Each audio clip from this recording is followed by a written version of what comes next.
We have more Nicolas Cage for this installment of this year's 31 Days of Dread, aka Patters. I'm Peter A. DeLuca. I am your obsessive film buff, and every single year we do the 31 Days of Dread.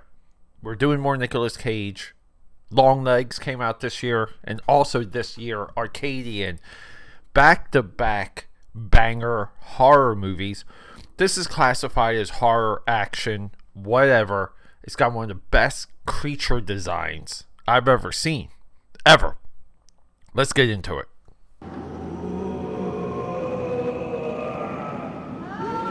It's October, and it's time for the 31 Days of Dread. This is where you get one horror movie a day for the entire month of October. That's how much we love horror. That's how much we love Halloween on the Film Buff Podcast. And here's the crazy thing. This is the longest running horror event in all of podcasting. So get ready. We're going to rock and roll. We're going to scare our socks off. And yes, we're going to be grabbing some candy. Maybe some cereal. Let's go. Hey, what's up, my AKAPADers? Happy Halloween. It's coming, guys. I hope you're ready. So here it is. We get more Nicolas Cage. And Nicolas Cage has become such a meme nowadays. It's almost not fun to discuss his movies. For some reason, people think his acting is not acting. They classify it as something else, and people just like to play dumb about his mastery. Nicolas Cage is the actor, the premier actor of his generation.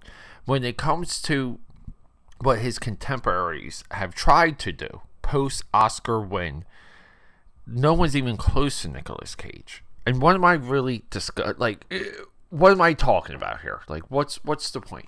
Nicolas Cage wins an Oscar for, I guess we're starting this episode with a Nicolas Cage rant. But Nicolas Cage wins an Oscar for Leaving Las Vegas. Co-stars Elizabeth Shue. I think it's directed by Mike Lee. And it's one of the most visceral, hard-to-watch movies of all time. It's on the same level of watching Schindler's List. Passion of the Christ. It's just a movie of an individual suffering. So, he's in that, and at that point, we only remember... So, the journey of Nicolas Cage becoming an Oscar winner is forgotten. And post Leaving Las Vegas, we only remember Nicolas Cage, or look at him, as Con Air Nicolas Cage, as Face Off Nicolas Cage, as National Treasure Nicolas Cage. We forget that he won the Oscar, moved into franchises,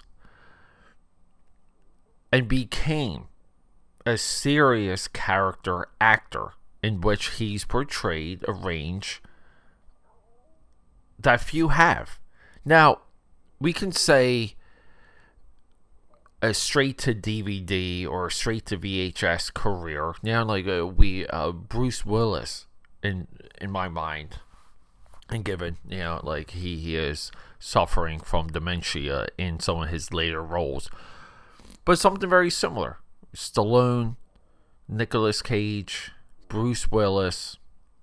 These are the individuals that moved into movies you kind of think you're better than of. Right? Like Russell Crowe right now with these Exorcist movies, which also featured on this year's 31 Days of Dread. It's the later years of a top actor or actress. Mel Gibson going through it right now. But Nicolas Cage and his productivity, and he's viral. It's absolutely significant when we discuss any Nicolas Cage movie, because there's a lot of bad perspectives out there about his career, his takes, his portrayals. This Arcadian movie, I'll tell you right now, this movie, you're pissed at Nicolas Cage's fate twice. You're pissed at his son for putting his character in a situation where he nearly dies. And then we're pissed at the final sacrifice of Nicolas Cage's character. I mean, that's how well he gives us a character. We get upset. This movie is post-apocalyptic. The world has ended, and no one really knows why, which is great. There's a little story called... This is essentially a dude trying to get some poontang. That's the plot. A kid wants some poontang. He breaks some of the rules. The rules are, this is how we protect ourselves. We've seen it in zombie movies before. He runs off to get some poontang. And during this scene, they're just having this loving moment at a tree, which is part of the barrier. They can't cross the tree. They're adults now, right? So they kind of, blur the line. Because you can't go too far from home. That's one of the rules we see. And she goes, let's play a game. Tell me what happened during the end of the world. Like, tell me why the world ended in 10 words or less. That's it. Sorry. Took me a little bit to remember it. How did the world end in 10 words or less? And both of them have drastic different accounts. And it shows you we don't really know. And I love that about this movie. I will always go to the Venus comet from the original Night of the Living Dead. The Venus comet is just spoken of in that movie, and we are to assume it's the cause of the dead coming back to life. And then we're moving on. We get 2 other movies, we get this trilogy, but the other 2 movies, right, we're just dealing with zombies. Good stuff. So Arcadian, we really don't know what happened. In the beginning, we just see Nicolas Cage. He gets refuge. He gets out of a city, which you should do. And he goes into a tunnel, and he has 2 boys. And then we kind of cut into the modern day, we move forward 15 or 16 years, and the 2 boys are opposites. And they're at each other's throats, and you kind of, right there, right from that scene, right from that dinner scene, we know that the clock is ticking, because thank you, tropes. If it wasn't for horror movie tropes, right? And then we see that the boy kind of goes off to another ranch, another house. That's also, quote-unquote, safe house. But then the entire movie breaks apart. The entire movie. Now, the way how the creatures break the defenses, we'll say, it would have happened with or without this kid getting poontang. It just would have been the strength and the whereabouts of the father. That's kind of some of the frustration. But during the finale, we get some insane creature design and movements that freeze in your mind.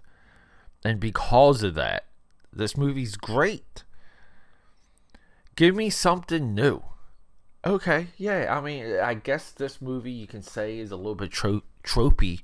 I don't really care. I thought this movie was engaging and fascinating the entire time. This movie sucks you in, and it holds you, as a movie should. I don't know, is there any social commentary? Not totally, other than a better tomorrow.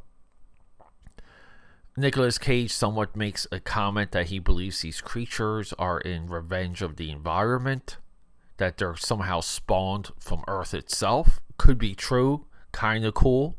I like stuff, The Happening. Everything goes back to M. Night's The Happening. AKAPADers, this is one of the best creature designs I've ever seen in a horror movie. It's got incredible performances. Nicolas Cage is on top. This movie is An absolute recommendation. AKAPADers, thank you for joining me for another episode of the 31 Days of Dread. We have been dedicated to horror for a long time on this feed, on this podcast. If you guys want to know more about everything we do here, go to AKAPAD.com. From there, you can navigate to the 31 Days of Dread. We have a dedicated landing page that goes through all the years of the 31 Days of Dread, and we also have a directory that jumps you to any movie that we've done. So you can just look up the movie by name, you can go to the directory, it's all alphabetical, and you can just explore. And that's the intent, and that's why we're so into the 31 Days of Dread, because no one's done this. No one has put this much time, this much thought and effort into American horror and international horror, and we love it.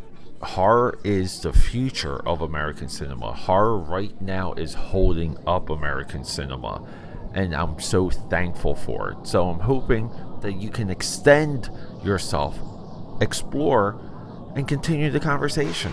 AKAPAD.com. Thanks, guys.